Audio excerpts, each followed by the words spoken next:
Hey guys, I thought I would do another little walk around the garden, and this is the early spring perennial garden, and I'll talk a little about what kinds of garden tasks I'm planning to do in the next few days. Behind me I've started potting up my baskets, so these hanging baskets have pansies and also dianthus, which is also known as pinks. They are very, very charming. I'll see if you can get a close-up. They come in different varieties and generally shades of dark red, white, pink, maybe a light purple. And I think some people don't realize that they're cold hardy. They're really very tough. They can handle snow just like the pansies. So I think we're past that here, knock on wood. But if not, they'll be fine. So you might see a tiny bit of like blackening of leaves if you have a real frost, but even that they can usually take. All right, I'm gonna switch views and walk around a little more. So these are more hanging baskets with lots of pansies, pinks. I've also put in some bulbs from Home Depot that are, these are tulips over here. Pretty sure there's some other ones in there. Definitely some tulips. Mostly pansies and pinks. Then as we go down into the garden, this is my next task for this hellebore here. Hi, kitty. Which has gotten quite large.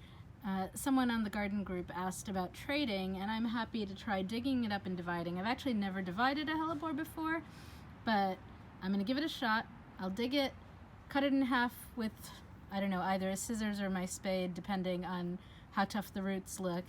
And then I will leave half of it for her, and the other half I will, and she's gonna give me half of one of hers, I think either a white or a purple. So that'll add a little more variety to the garden. Okay, so I started digging this up, and I wanted to show you the process. Usually you kind of spade up a little circle around it, pushing the spade down, and then you just use your foot to shove it deep and then tilt it back and leverage to dig it out. This one is really tough. Usually they come up fairly easily, but the roots on this seem very strong, very deep, so I'm having to really work at it. But it's moving, finally, putting all my weight into it, and it's starting to come up. And triumph. We've actually gotten this up out of the ground. Woo, yay. And I will pull it out completely, and then I'm gonna just cut it in half. Okay, so there we go. We've actually divided it in half, and, well, not quite in half, maybe a third and a half, 2/3, but enough that I think this piece will be the start of a good new hellebore plant. So, and look at how pretty that is. All right. Hey, and the member of the garden club who I was trading with showed up as I was finishing up that division, and so this is the one she's giving me, which is a double hellebore. I'm not sure I actually have any doubles, so that's going to be exciting once I get it settled into the ground. Behind it you can see a really nice purple hellebore that I think is getting pretty big and is probably ready for dividing anytime I feel like going to all that work. Okay, so they're both in the ground now, and I have gotten a big can of water and given half the can to this one and half the can to this one. There's a phrase, well watered in, which is what you want to do when you have new plants that you're putting in the ground. Make sure they're well watered in. It's I like the phrase because it sort of reminds you that it's not really in until it's well watered in. It needs a good soaking dose of water. I'll probably come back and give them some more water in a bit, just to help them get settled in, get those roots working, drawing water, spreading out, and hopefully they'll be very happy in their new homes. If you're doing divisions like this, really just in general, I have to recommend this kind of spade.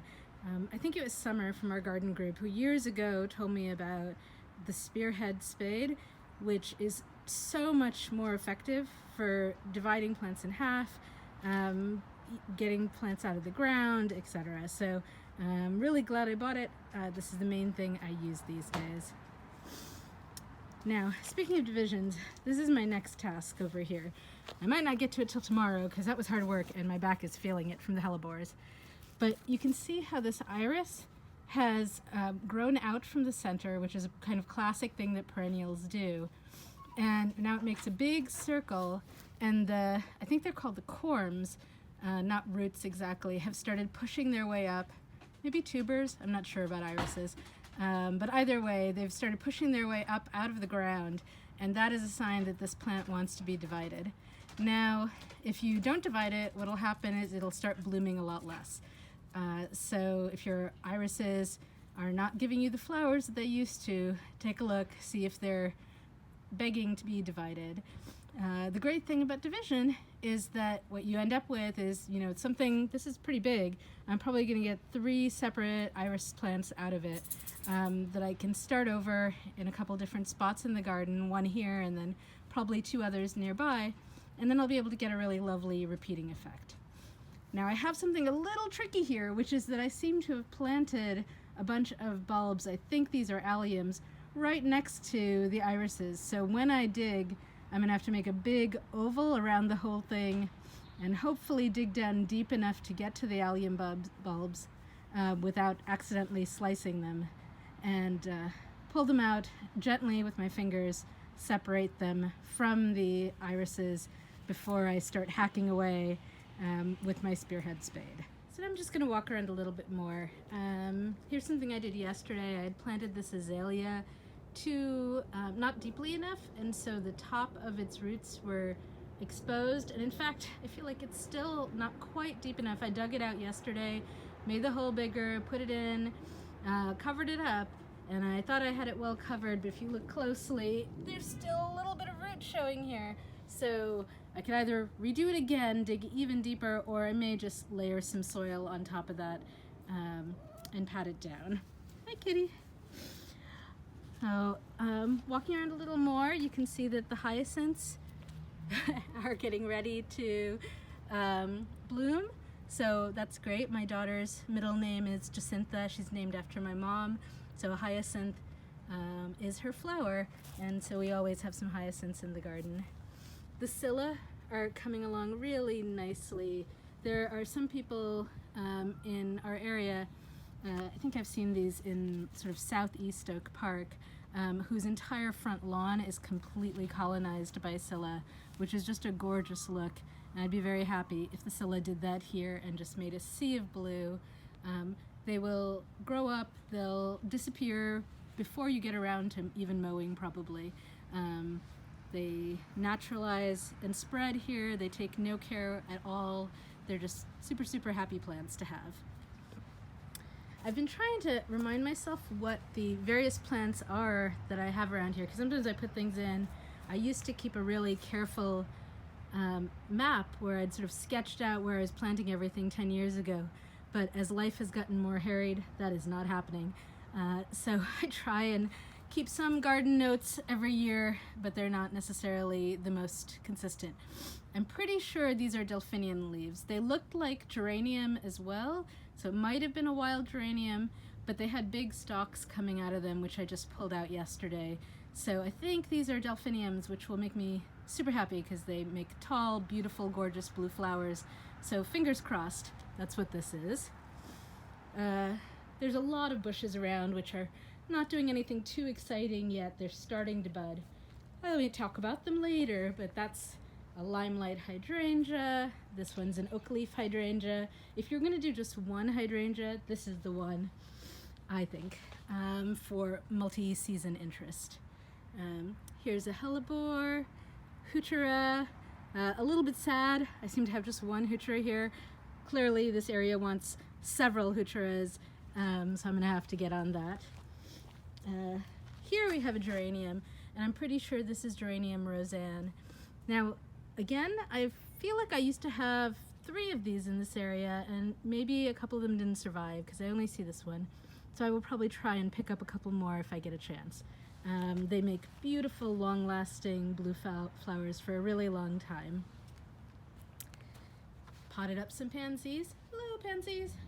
Very tough, can handle the snow. And the periwinkle, Vinca minor is starting to spread all through this area and bloom. It's not a native ground cover, but I love it. My parents used to have it under the trees in our house in Connecticut, and it always made me happy. Now, over here we have some things where I'm not honestly quite sure what they are. So I think these are probably columbines, because I know I have a patch of columbines over here. Not sure about that one. This I think is crabgrass, and I will probably dig it up. I really would like to know what these are. I have a bunch of them, which suggests that I planted them intentionally. So hopefully that'll make itself clear very soon. Tulips are coming up here. This is a big patch of ground cover ajuga, which is going to, I think it's ajuga burgundy glow, and it's going to be really beautiful soon. It has purpley leaves for, reddish purple leaves for a long time, and as you can see, it makes a very dense mat, so not too much weeding that you would need to do in this area. This is a pulmonaria starting to come up.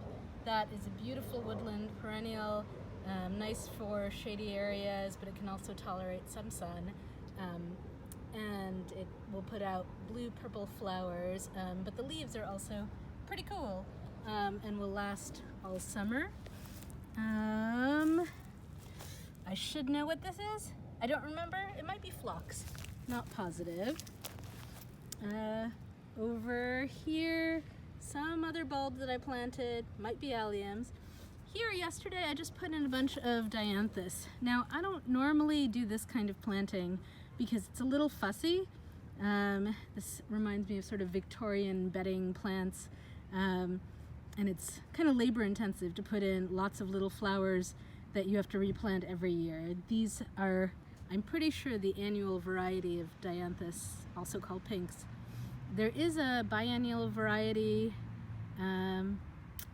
that self-seeds, which I think is called Sweet William. So I'm kind of thinking that's the one that I want to hunt for, but this is what they had at the store. Okay, so here I'm pretty sure this could be dead nettle, but I think this is Jack Frost brunera, which is going to make lovely big leaves and sort of a cloud of very tiny blue flowers that give a really nice sort of hazy effect in the garden. If it is Jack Frost brunera, this was like perennial of the year winner a few years back, and if you get a couple and plant them, what I find in my garden is they send off little babies, and so soon you will have colonies of them. You can dig some up and give them to friends, or you can just let them spread. So over here is our native Annabelle hydrangea. It is I think our only native hydrangea around here. It makes huge, big, poofy white blossoms. It needs some support, otherwise they tend to drag on the ground. So I like this support because it's beautiful and I can just leave it up year-round. Provides a little winter interest when it's covered in snow. Over here you see some irises. So this little clump of iris is just fine. Corms are still down in the ground. It should bloom nicely, fingers crossed. Similarly for these others that I put in last year. Now over here, this one's a little bit older, and you can see the corms are starting to push out of the ground. If I get around to it, I might try dividing it, or I may wait another year until it's bigger and I can more easily divide it, probably into thirds.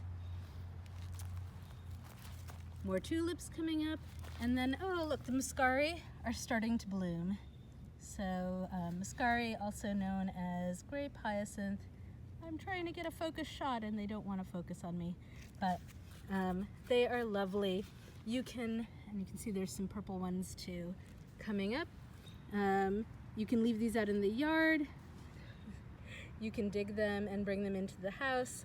They would make a really lovely little Easter display, potted up in a basket with maybe a little decorative moss over the top. Maybe some mini daffodils along with them. More scilla. Scilla is spreading all over. Reticulated irises. Now here yesterday, this used to be bigger, but I dug up about a third of them that were right here and moved them over to that side of the yard. So Here I have a newly replanted stretch of reticulated irises, trying to give just a little bit of symmetry to the two halves of the walk as you're walking. This is a Chinese tree peony. I'm not sure it's the right spot for it because eventually it's going to get kind of big. I may want to move it before that. It has huge, beautiful flowers. Totally not native to here. Hellebore fetidus, the fetid or stinking hellebore, and it's called that because if you crush the leaves, they are stinking. Thankfully, it's not stinking otherwise, and it has these beautiful, really unusual pale green flowers that are sort of cup-shaped. So that's a nice addition. A different kind of reticulated iris, very pretty. Yesterday, I was on the porch and a kid came scooting by and stopped and shouted, "Mommy, I love these flowers." That was a really nice moment. It made me very happy. Here's another little beauty. So we have the same muscari that we had before. Sorry, I'm trying to get this to focus and it really doesn't want to. But there we go, muscari. But then over here, see how this one has these little stripes and lots of flowers on there? I'm pretty sure that is Pushkinia, which is another early spring ephemeral flower. I want to say it's also called striped squill, but I won't swear to that. Right next to it is a salvia. This is Salvia sylvestris May Night, and the only reason I know that is because I left the tag here. Yay! Usually I leave the tags in for a year or two until I get to really know where the plants are in my garden, because my memory is not so great, and as I said earlier, I don't take as good notes as I used to. There's a tiny little hellebore here, kind of struggling. I'm not sure if it's gonna make it. Fingers crossed, little guy. Maybe you just need a little time and peace on your own. Over here, this is Russian sage. Russian sage is a great parkway flower. You see it used in municipal plantings a lot. And if you're a new gardener, I think parkways that the city puts in are a good place to look for inspiration, because they'll usually plant things that are hardy and relatively easy, don't take a lot of care. So all you need to do with Russian sage is sometime around spring, cut it back just like it is here, and it'll send out big shoots that will be covered with a haze of light purple flowers for months on end. It'll also send out little babies after a couple of years. So I don't know if you can see, there's lots of little ones here that you can, again, dig up, give to others, spread around. So now we're getting into some that I'm really not so sure of. This could be crabgrass, could be a grass I planted. I think it's crabgrass, but I'm not positive. Not sure what this is.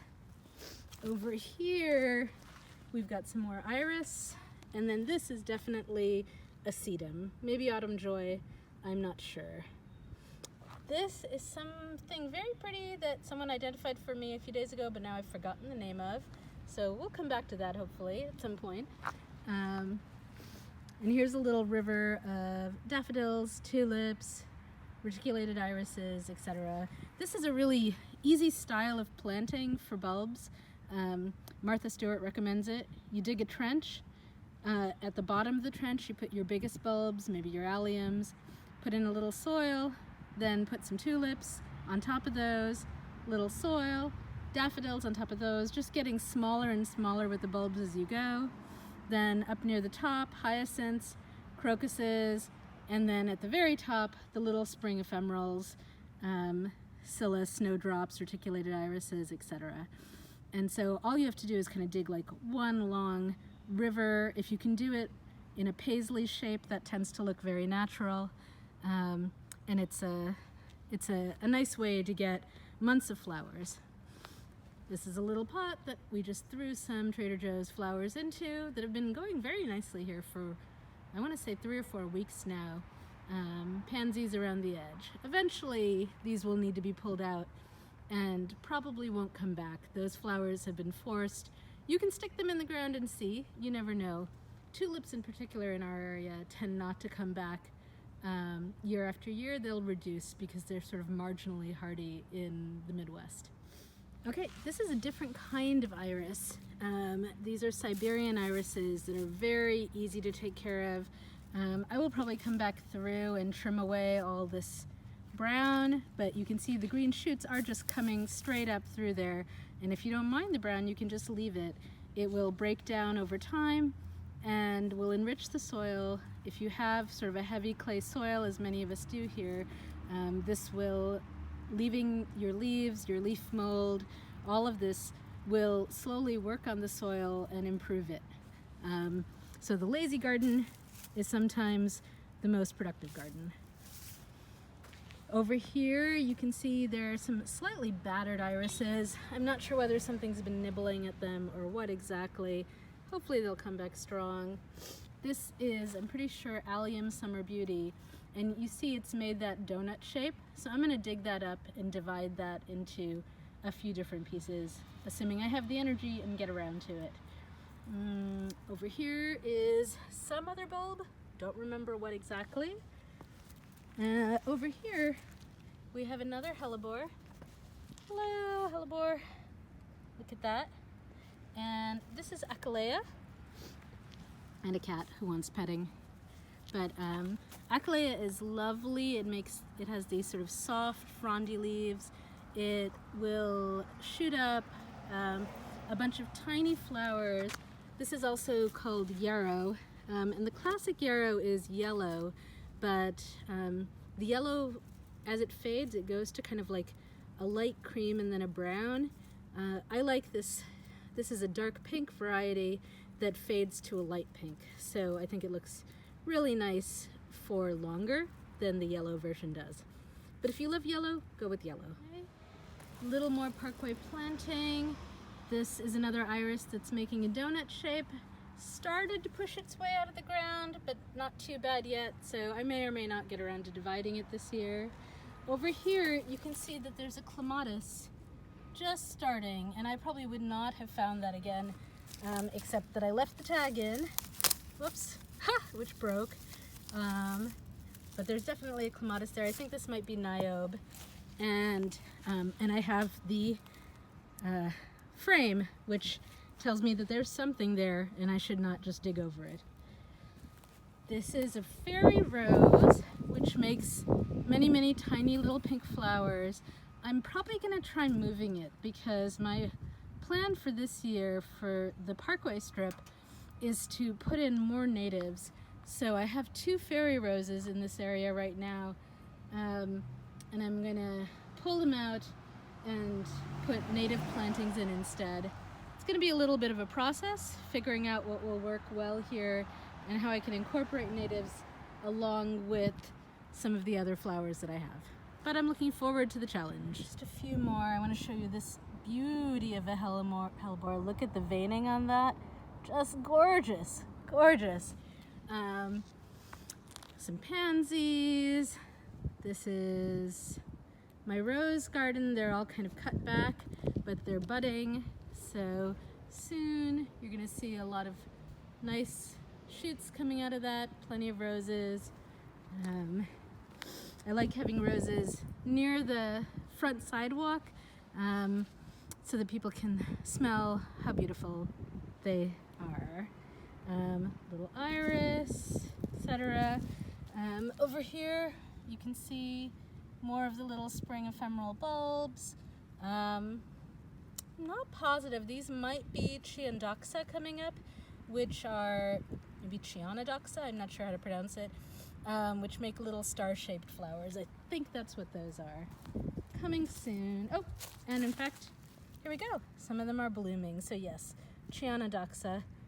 They come in purples and blues and pinks, really pretty. And I actually have a ton of them in the grass. So in maybe another week or two, the lawn is going to be full of these tiny little starry flowers that again you can just mow over when you get around to mowing.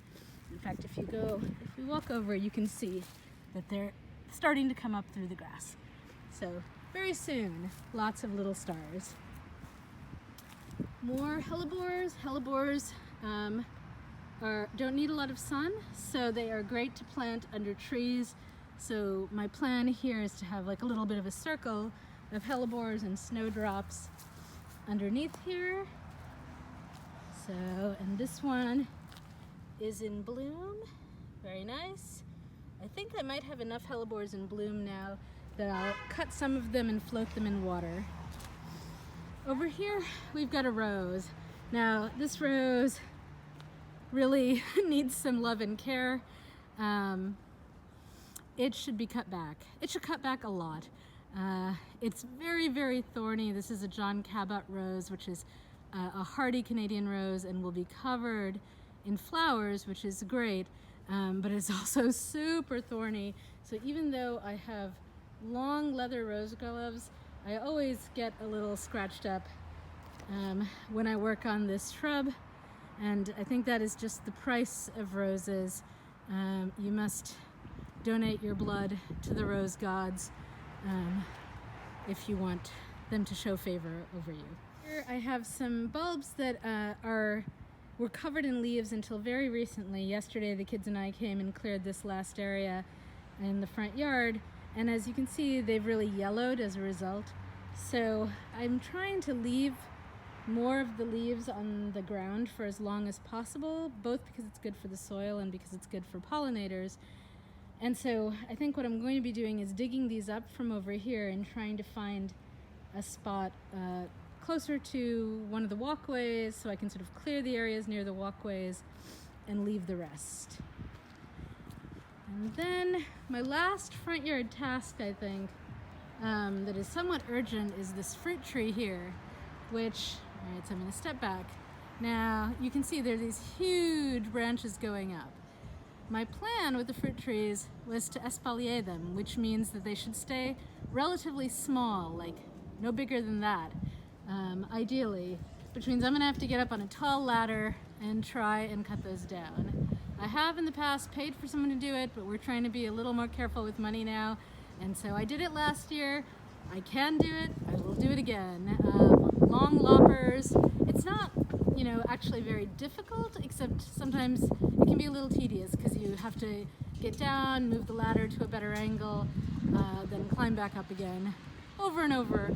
And I'm not entirely sure that I'm actually going to get fruit out of this. This is a cherry tree, and oh no, actually maybe this one's a plum. I think this is a plum. And I think so far I've seen like 2 plums on it, so sometimes I wonder whether it's worthwhile. But that's probably just because I have not been careful about netting it, and the birds are just getting to it before I get a chance to. So we'll give it another shot. This is a lilac, so that's starting to bloom. I think this might be Miss Kim, which is one of the smaller lilacs. There are a few more shrubs over here. This one is Fothergillus, which is going to have pretty sort of like bottle brush, it's hard to get this to focus, bottle brush sort of white fuzzy flower heads. Behind it there's a mock orange. Over there's a hellebore, no sorry, hydrangea, Pinky Winky. This is also a hydrangea. Now, a tricky thing about hydrangeas is you really do want to know which ones you have, because some bloom on old wood and some bloom on new wood, and if you don't know which one it is, you won't know how you need to prune it to get more flowers. So hopefully when you plant the hydrangeas, you write down what kind you have. This is another lilac, and then over here I have a few more garden tasks. So on this side, this is a rose, Zephyrine Druin, and what I wanted to do is go over the top of this trellis, and I think I had this, I don't know, I somehow thought it would go all the way over the top and come down the other side, which it totally will not do. It does not grow that far. And so what I'm going to be doing is planting a second one on this side so they can climb up and meet in the middle. And it should be cut back like this every year, and the new shoots will come up and bloom over the top. At some point, I'll have to tie them to the trellis so that they train properly. I'll also have a clematis climbing up either side in a similar way. So clematis and roses pair really beautifully together. Over here, I have 3 irises. This is Pallida dalmatica, and I want to do the same kind of symmetry over here, and I'm gonna dig them up and distribute them between both sides in some way that I have not quite figured out yet, but it's gonna be great. And this is my like one little nod to like English garden symmetry.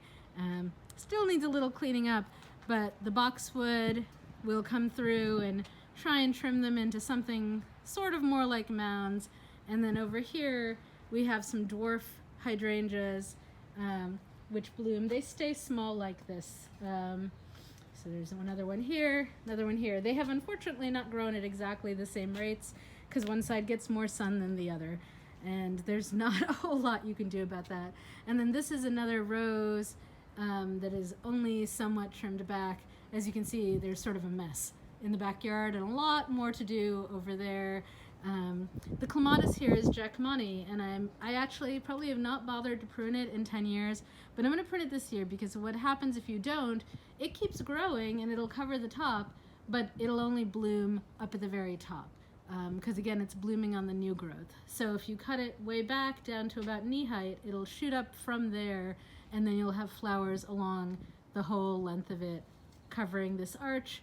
I have a white rose here with the dark purple Jackmani clematis, and it looks pretty nice when it's all going together. All right, that's the front yard in early spring.